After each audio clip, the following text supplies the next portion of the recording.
Hi, and welcome. You're listening to the X22 Report. My name is Dave, and this is episode 935, and today's date is April 2nd, 2016, and the title of the episode is The Current Economic Collapse News Brief. Let's get right into the economic collapse news. Now, in the last couple of weeks, we've been looking at many indicators, and as we look at these indicators, and it's not just economic indicators, we're looking at geopolitical, political indicators, and we're putting all this together, and we're starting to see that things are rapidly falling apart a lot faster than we really think. And the central banking system, the governments of the world, the private Western central bank governments of the world, they're getting very, very nervous at this point. Now, we know it started out back in 2008. Well, actually, it started way back before then, but 2008 was the turning point of everything completely falling apart. And going forward from 2008 up until this point, we see that the economy has not improved whatsoever. And actually, things have gotten worse. We've went through currency wars. We are now in the middle of a trade war. And we know back in December of 2015, when the U.S. imposed a 256% tariff on Chinese steel imports, well, China now has turned around and it's imposed its own anti-dumping duties as high as 46.3% on electric steel products imported from Japan, South Korea, and the European Union. And we know what comes after trade wars. We know it moves into real physical wars. And Doug Casey is out there, and he says right now we are exiting the eye of the giant financial hurricane that we entered in 2007, and we're going into its trailing edge. And he's saying it's going to be much more severe, different, longer lasting than we've seen ever. And it's not going to be like 2008, 2009. It's going to be much, much worse. Now, we know the Fed is continually printing, creating currency out of thin air. They are the leader of the pack, but we know that Japan, Europe, China, all the major central banks, they're doing the same exact thing. Now, right now, we see that the collapse is happening. The Canadian dollar has lost 25% of its value since 2013. The Australian dollar has lost 30% of its value during the same time. The Japanese yen and the euro have crashed in value. And the one currency that is continually moving up, getting stronger, is the U.S. But we have to remember, these are gigantic losses for major currencies, because we're talking about the value of money in people's bank accounts. These moves show we're in the early stages of a major currency crisis.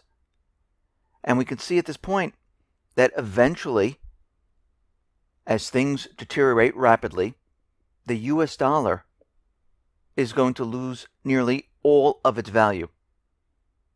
And he's saying there's no way around this whatsoever. The next few years are going to be quite catastrophic. Hundreds of millions of people will slip into poverty when the currency crisis destroys their savings. And we are seeing this right now. We're in the eye of the hurricane, which is moving away from this whole entire area. And we're headed into the trailing end of the storm. And we know the trailing end of the storm is much, much worse. So we see already two things happening: currency wars and trade wars. We are now moving into the next phase. Now, something very interesting happened today.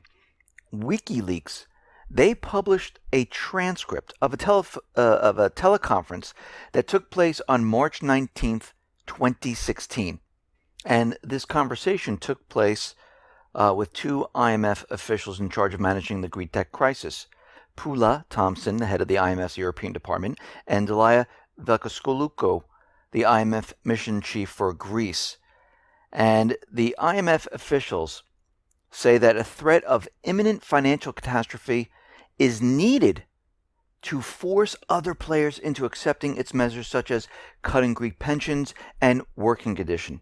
So what does this really mean? This means they're considering a plan to cause a credit event in Greece and destabilize Europe. The leak shows officials linking Greek issues with the UK referendum, risking general political destabilization in Europe.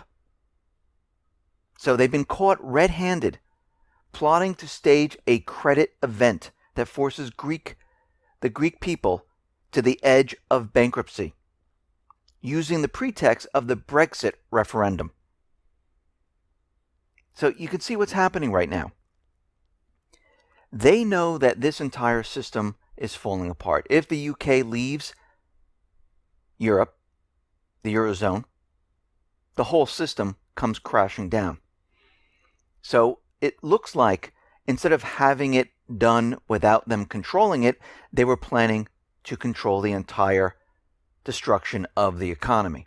And we know this is what they've been planning on from the beginning, because they don't want a black swan hitting them from the side. They want to control what is happening. They want it on their own terms. This way, they can make you look over at the Islamic State, at China, at Russia, and you can blame all those people. Now, if this did occur, and most likely they have another plan, they're going to try again, because we know at this point the economy, the debt, the entire system cannot be sustained. And we can see at this point, if this did occur, according to their plans, Greece would have been in default, banks would have been closed, millions of people would face economic and psychological catastrophes. They'd be out on the streets, and it would be a complete disaster. And this would have a ripple effect and spread throughout Europe, into the UK, into Canada, Australia, and then the United States, because we are all linked together. And they know this. And they would have controlled the entire crash of the system. And most likely, they would have tied this into the Islamic State, because they would have had an event go along with this. They would have a cyber attack from Russia, from China, from North Korea, from Syria, from Iran. It wouldn't make a difference as long as they're not blamed for what happened. Now, Greece, they are furious. They're demanding an explanation from the International Monetary Fund. And they're saying that this is absolutely ridiculous. And they want a complete explanation of what and why they were talking about this. And we'll have to wait to see what they say. Now, the Pentagon, they want to be hacked. And they will give a grand prize of $150,000 to anyone that hacks the Pentagon. Now, we can see why they're doing this at this point. They're trying to flush out all the hackers. They want their names. They want their addresses. They want to know where everyone is, because they're worried when the entire system comes down. People are going to be angry. Hackers are going to be out there trying to get into the government records, and they're flushing them out right now under this covert story of, we're going to give you a prize. We've seen this in the past. We know exactly what they're doing.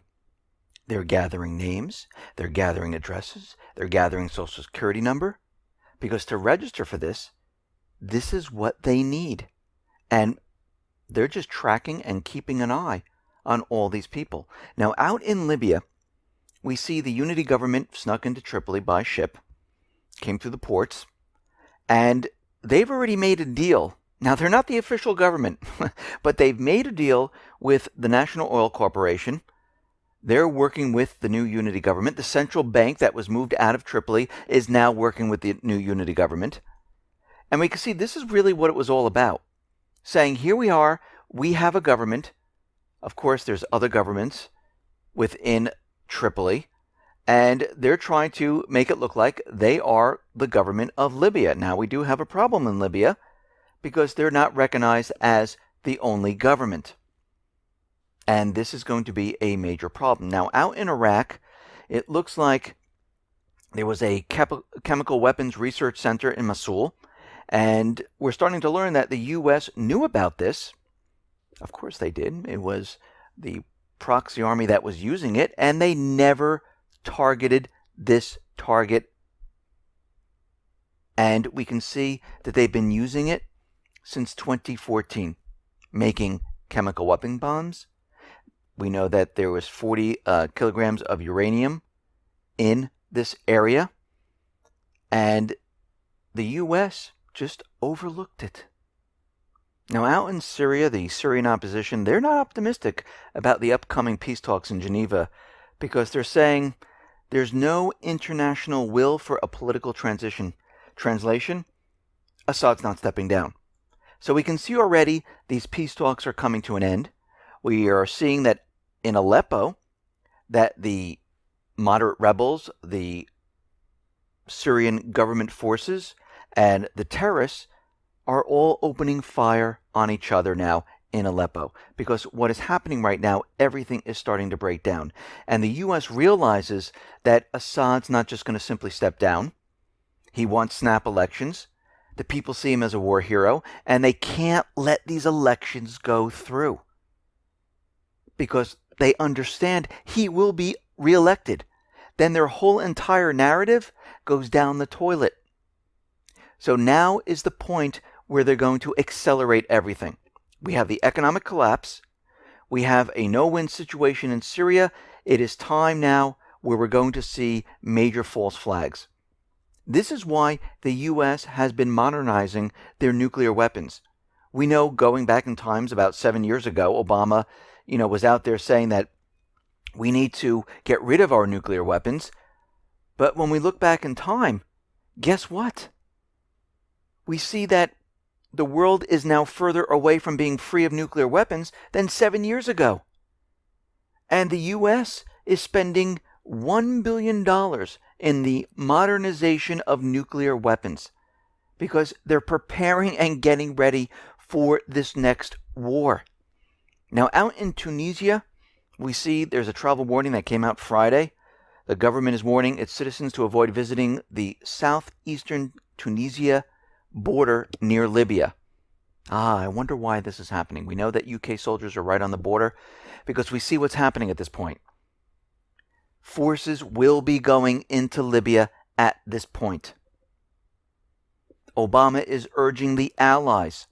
We need to step up the fight against the Islamic State in Syria. Really? Well, the Syrian government and Russia have removed the Islamic State. The proxy army is running out of Syria. And now all of a sudden we need a call for more coalition troops into Syria. It makes no sense at this point. So Obama said the U.S. would be sending additional surge teams to Europe to help countries prevent fighters from joining the Islamic State. Well, I'm going to think it's the opposite. They want more proxy army soldiers out there. They want teams out there controlling everything that's going on. So right now we see the U.S. is preparing to send more forces, special forces, into Syria. And it's not going to be the 50 troops. It looks like it's going to be many times larger than the 50 troops they sent out there before. Think about what's happening here. They were building 2 air bases and extending a runway on one of them in Syria, northern Syria. They're completed. It allows them to bring in the C-130 transport plane. We're now seeing military assets and troops coming into Syria. They're preparing and getting ready. Obama is out there saying, listen, the Islamic State, since they're being forced back in Syria and their oil infrastructure is gone, they've lost their territory, they're going to be worse than ever. And he's saying that this group, the Islamic State, their terrorist group, is a threat to all nations. And it's spreading beyond Iraq and Syria. It's spreading to the world. This is the signal that they are ready to go. And we can see that the neocons right now, they're planning a 9/11 nuclear attack, most likely here in the U.S. Right now, the U.S. and U.K. are simulating cyber attacks on nuclear plants, and they are having drills. A key think tank at Harvard says the Islamic State may be on the brink of using a nuclear weapon. Why is this all happening? Well, The systemic economic crisis poses the threat of a black swan. They don't want something coming out of left field, producing conditions that they can't control. And it could happen at any time. They know this. The economy, the real economic indicators that we've been looking at, are showing that we've been in a recession/depression, and the system can barely survive at this point. This is why they've been pumping everything up, making everyone feel great. It's almost like the eye of a hurricane, like Doug Casey said. It's sunny, it's nice, the winds have died down, but here comes the other part of the storm. Hold on. And they are worried about a black swan because it would produce conditions for a revolution, because people would look at the central bank, but look at the government, and they would be blamed. Plus, a lot of people are now informed about false flags. They understand what a false flag is, and awareness is spreading. And to do the next false flag, they can't have too many people awake. So it looks like they're going to be doing something sooner or later. And when we look at all these indicators, economic, political, geopolitical, and we start putting all these pieces together, we see things are really starting to form right now. We know that they're running out of time. The system's breaking down. They've been caught where they're making plans to bring down Greece, Europe, by crashing the economy, which was going to spread across the globe. And don't think this is their only plan. They're still going to go through with all this. The only thing that happened was they were caught. So at this point, everyone needs to start thinking to themselves, am I prepared enough for this? Do I have what I need at this point? And if you don't, do whatever you possibly can to get more food, more water, medical supplies, have a weapon, have cash on hand, gold and silver, toiletries, fuel, just in case you have to move to a different area. You can use lifereliance.com. They have water filtration system. They have emergency food. You can customize your orders. But whatever you're doing, it looks like we're coming to the point where they're going to make a decision to bring this entire economy to its knees and push us into war. Listen, everyone, thanks a lot for listening. Be well, be safe, and especially be prepared.